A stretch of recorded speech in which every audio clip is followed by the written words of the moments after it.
Welcome to the Gospel Road. We're going to look at Isaiah 9 today.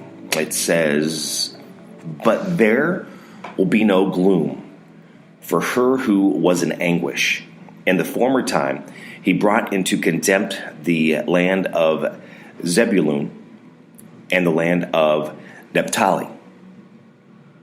But in the later time, he has made glorious the way of the sea, the land beyond the Jordan, Galilee of the nations. The people who walked in darkness have seen a great light. Those who dwelt in a land of deep darkness, on them a light shone. You have multiplied the nation. You have increased its joy.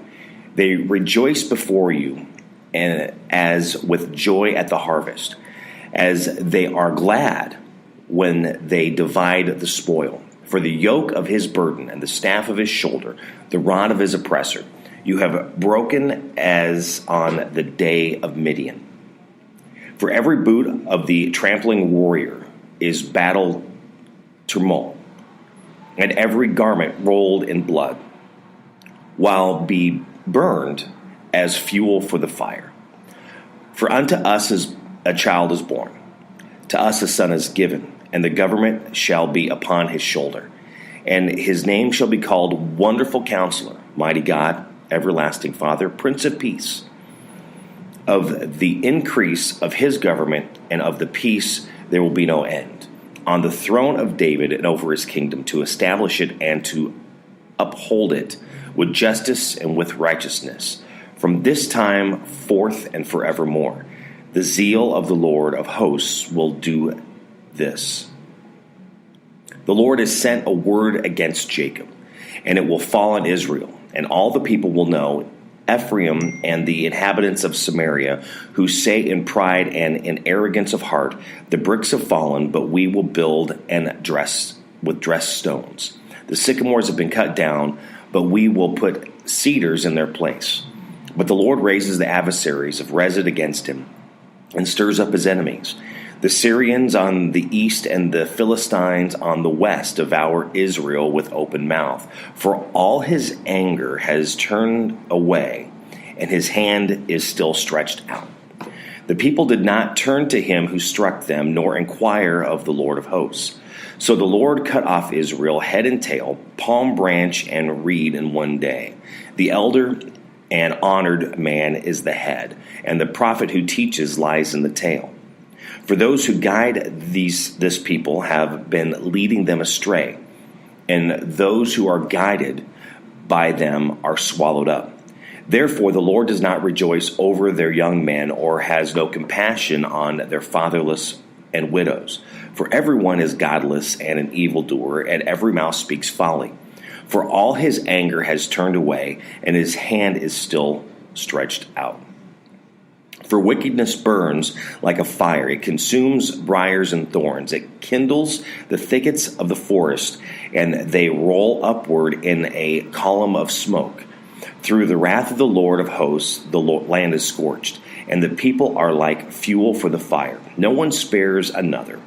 They silence meat on the right, but are still hungry. They slice meat on the right, but are still hungry. Silence, really?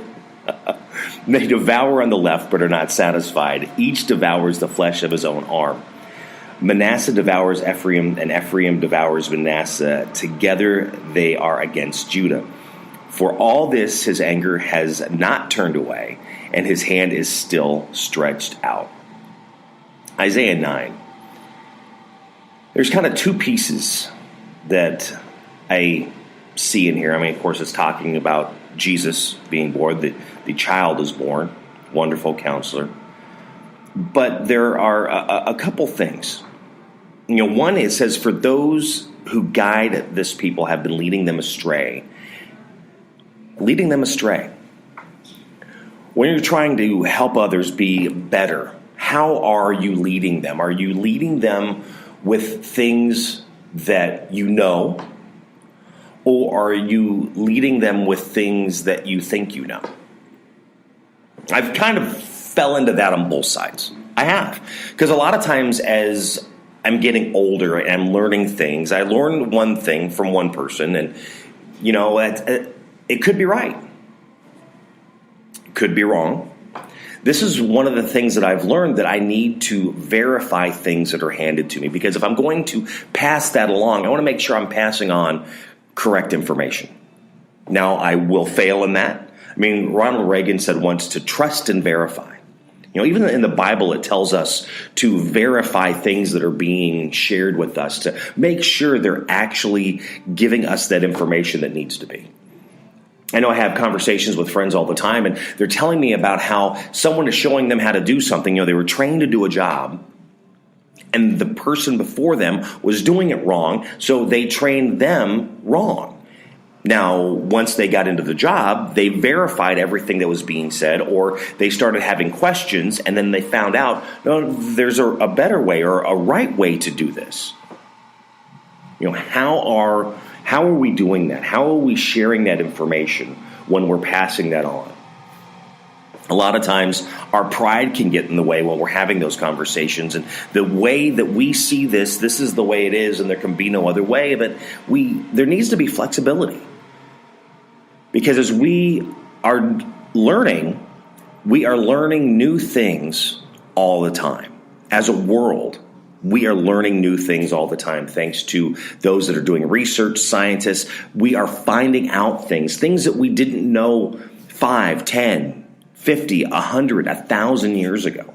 I don't know about 1,000, because it's interesting when you kind of go back and do some of the research of what they did 1,000 years ago that we're not even able to figure out how they did that 1,000 years ago.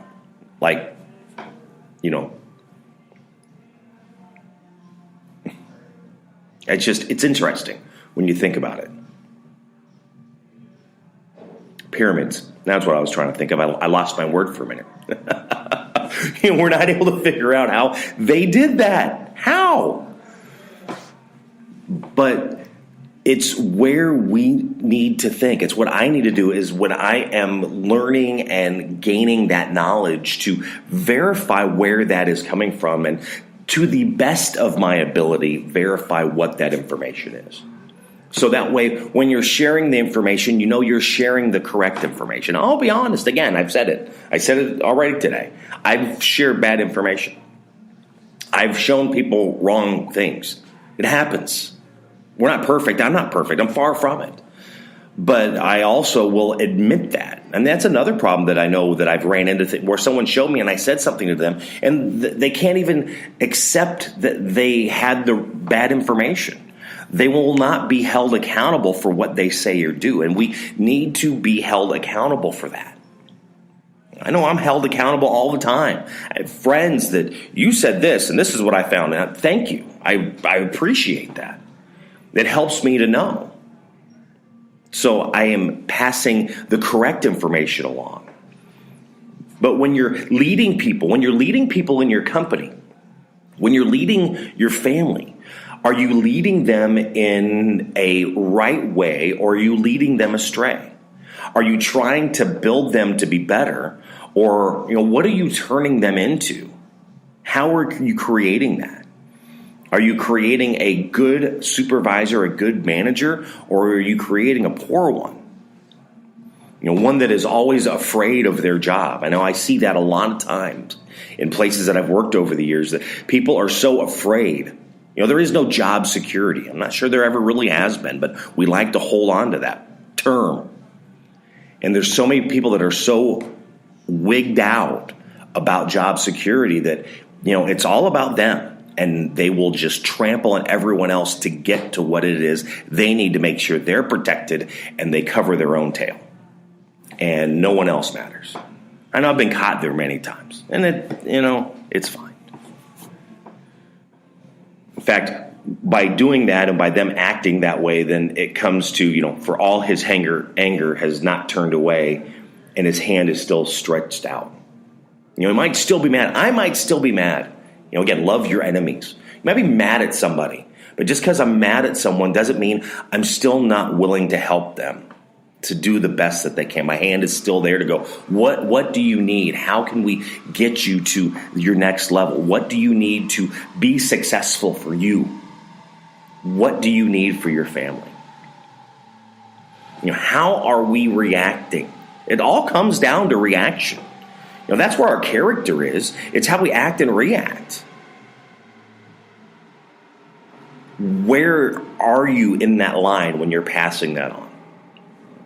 Isaiah 9 is what we're looking at today. And as I always say, read it. What do you pull out of that for you where you are? Again, I am where I am right now. You are where you are. Some are ahead, some are behind. We're all in different areas because, again, we're individuals, but we come together to help each other move forward in life to gain something better. So read that. Where does it put you? How does it apply to your life where you are at this moment?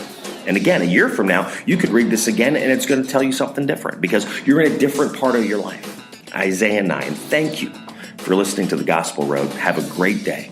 God bless.